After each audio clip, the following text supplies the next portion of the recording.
campaign is underway in the Italian port city of Venice to prevent the departure each year of over 1,000 residents.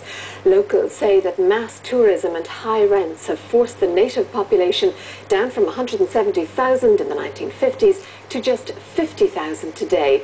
They're now calling for tax incentives to encourage young families to stay. Lord Byron described Venice as the revel of the earth, the mask of Italy. A later writer, Truman Capote, said it was like eating a box of chocolate liqueurs in one go. Today, mass tourism means everyone gets a bite.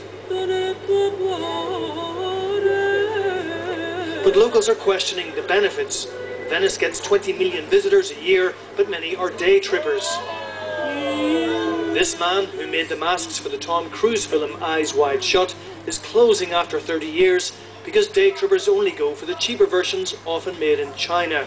Che il turista, il visitatore, la persona che passa occasionalmente. They're not interested. They come, they look, they take photos, they inquire about the masks, but they're not interested in actually buying.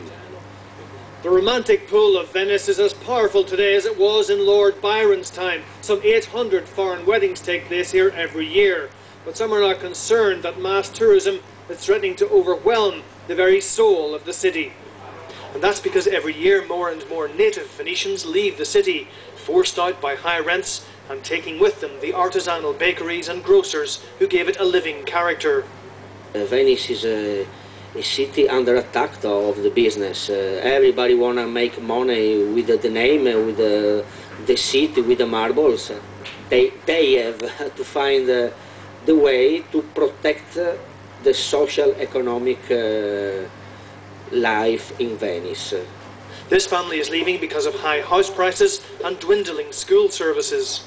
La città non è più la stessa. The city has changed an awful lot. There are 6 neighbourhoods, and I remember living in Cannaregio near the station. In 1985, the first tourists arrived. I remember the streets being invaded. From that moment on, this mass tourism has just grown and grown. For the gondoliers, though, business has never been brisker. Even a few of them now live on the island. È cambiato di certo il turismo, infatti adesso abbiamo un turismo di massa. Tourism has changed. Now we have mass tourism, but sincerely I don't dislike it at all. It's a dream for everyone to ride in a gondola, and it's a dream everyone should follow.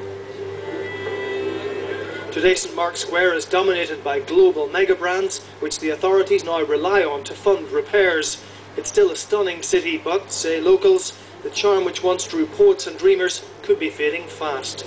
Tony Connolly, RTE News, Venice.